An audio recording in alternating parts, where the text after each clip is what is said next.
Hi అండి. వెదర్తో సంబంధం లేకుండా ఫ్రూట్ కస్టర్డ్ ఇలా ట్రై చేయండి. ముందుగా 1/2 లీటర్ పాలు కొన్ని ఉంచుకుని రిమైనింగ్ మరగనివ్వాలి.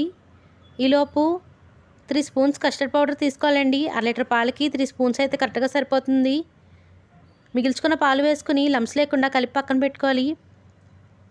మిల్క్ బాయిల్ అవుతున్నప్పుడు 6 స్పూన్స్ షుగర్ వేసుకుని కరగనివ్వాలి. షుగర్ కరిగిన తర్వాత ముందుగా కలిపి పెట్టుకున్న కస్టర్డ్ మిక్స్ వేసుకుని వీడియోలో చూపించినట్టు థిక్గా ఫామ్ అయ్యే వరకు ఉడకనివ్వాలండి. ఇలా థిక్గా ఫామ్ అయినప్పుడు ఆఫ్ చేసుకుని చల్లారనివ్వడమే. చల్లారిన తర్వాత ఒకసారి బాగా లంప్స్ లేకుండా కలుపుకుని నచ్చిన ఫ్రూట్స్ వేసుకోవాలి. మేమైతే దానిమ్మ గింజలు చిన్నగా కట్ చేసుకున్న యాపిల్ ముక్కలు, గ్రేప్స్, 2 మీడియం సైజ్ బనానాలు వేసుకుని ఒకసారి కలుపుకోవాలి. మ్యాక్సిమం సిట్రస్ ఫ్రూట్స్ని అవాయిడ్ చేయడానికి చూడండి.